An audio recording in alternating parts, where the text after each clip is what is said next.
Dear students, myself Raghuvansh sir begins the chapter 1 in political science of class 9th. The chapter is what is democracy?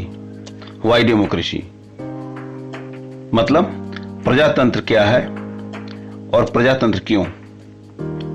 तो चलिए शुरू करते हैं democracy word से। वास्तव में डेमोक्रेसी वर्ड ग्रीक अर्थात यूनानी भाषा के दो शब्दों डेमोस और क्रेटोस से बना है। डेमोस का मतलब द पीपल यानी जनता तथा क्रेटोस का मतलब द पावर या रूल यानी सत्ता या शासन।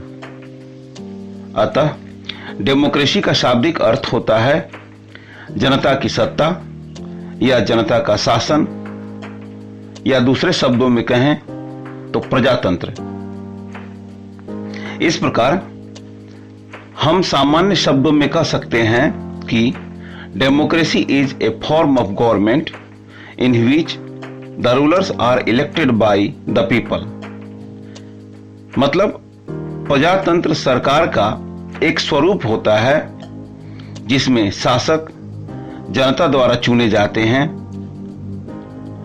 इस परिभाषा में एक बात स्पष्ट है कि सरकार में जो शासक वर्ग होते हैं वो जनता द्वारा चुनकर आते हैं।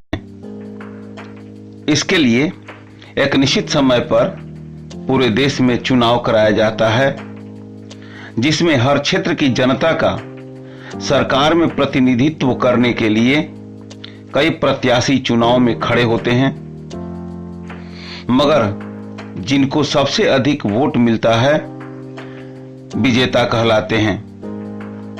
और ऐसे ही चुने गए प्रत्याशियों द्वारा सरकार का निर्माण किया जाता है।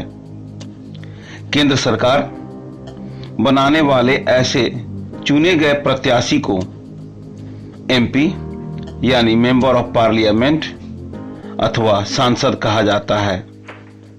साथ ही राज्य सरकार बनाने वाले चुने गए उम्मीदवार को एमएलए यानी मेंबर ऑफ लेजिस्लेटिव असेंबली या विधायक कहा जाता है।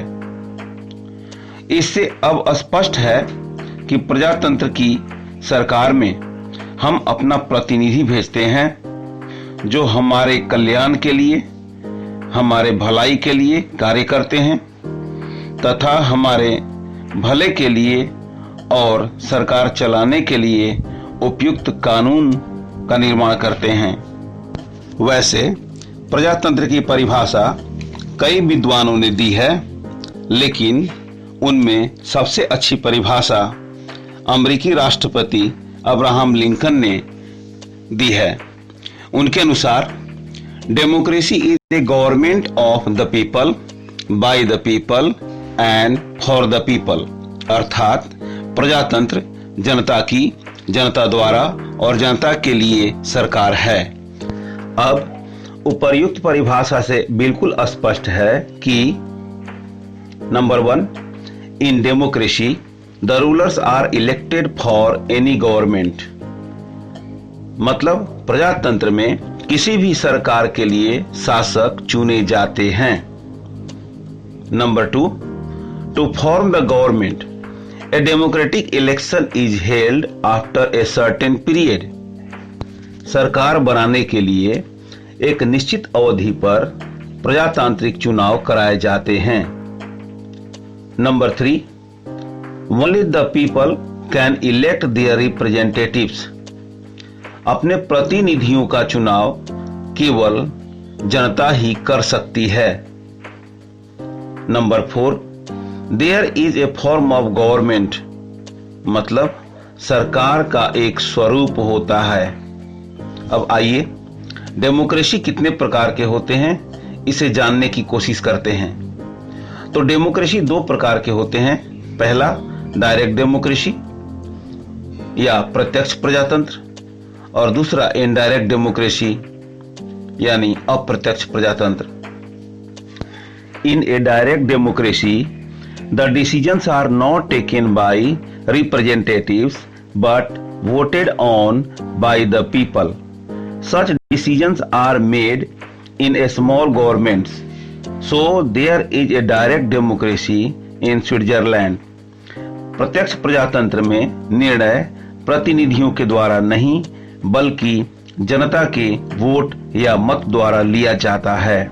ऐसे निर्णय छोटी सरकारों में लिए जाते हैं। इसलिए प्रत्यक्ष प्रजातंत्र या डायरेक्ट डेमोक्रेसी स्विट्जरलैंड में है और विश्व के लगभग अधिकांश देशों में इनडायरेक्ट डेमोक्रेसी या अप्रत्यक्ष प्रजातंत्र है, जैसे इंडिया, यूके, फ्रांस, यूएस इत्यादि। इनडायरेक्ट डेमोक्रेसी को रिप्रेजेंटेटिव डेमोक्रेसी भी कहा जाता है। स्टूडेंट्स, अब आपको यहाँ एक सवाल का जवाब मिल चुका होगा और वह सवाल है, what is democracy and what are the key elements of democracy. अर्थात प्रजातंत्र क्या है तथा प्रजातंत्र के प्रमुख तत्व क्या हैं। तो इस सवाल का जवाब होगा, democracy is a government of the people, by the people and for the people. Its key elements are, number 1, in democracy the rulers are elected for any government. Number 2, to form the government a democratic election is conducted. Number 3, only the people can elect their representatives. And number 4, there is a form of government. Students, अब तक आप प्रजातंत्र की परिभाषा एवं उसमें मौजूद प्रमुख तत्वों को अच्छी तरह समझ चुके होंगे। तो चलिए अब हम लोग प्रजातंत्र की विशेषताओं को जरा समझें। फीचर्स ऑफ डेमोक्रेसी या characteristics of democracy. Number 1, major decisions by elected leaders. मतलब डेमोक्रेसी में देश के लिए बड़े फैसले उन नेताओं द्वारा लिए जाते हैं जो चुनाव जीतकर आते हैं। Number 2, free and fair electoral competition.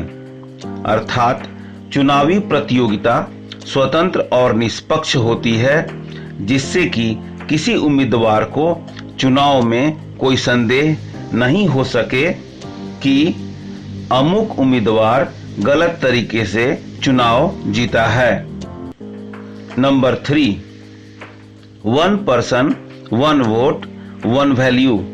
इसका मतलब कि डेमोक्रेसी में एक व्यक्ति सिर्फ एक वोट ही दे सकता है और उसका मूल्य भी एक ही होगा। अर्थात कोई व्यक्ति अमीर हो या गरीब, शक्तिशाली हो या कमजोर, हर किसी को एक ही वोट देना है और उसके वोट का वैल्यू भी एक ही माना जाएगा। Number 4, rule of law and respect for rights. अर्थात प्रजातंत्र में सरकार संवैधानिक कानून द्वारा दिए गए सीमाओं के अंतर्गत ही कार्य कर सकती है, अपनी मर्जी से शासन नहीं कर सकती है तथा उसे नागरिकों के अधिकारों का सम्मान करना पड़ता है। इस प्रकार स्टूडेंट्स, यहाँ आपको एक और क्वेश्चन का आंसर मिल गया और वह क्वेश्चन है, what are the key features of democracy और explain the main characteristics of democracy. तो इसका आंसर होगा, the key features of democracy are as follows. Number 1, major और final decisions are taken by elected leaders. Number 2, representatives are elected through free and fair elections. Number 3, each adult citizen must have one vote and each vote must have one value. And number 4, a democratic government rules within limits set by constitutional law and regards the citizens' rights. Students, अब आज के लिए इतना ही। अगले video में हम democracy के merits और डीमेरिट्स या प्रजातंत्र के गुण अथवा दोषों की चर्चा करेंगे। तब तक के लिए धन्यवाद।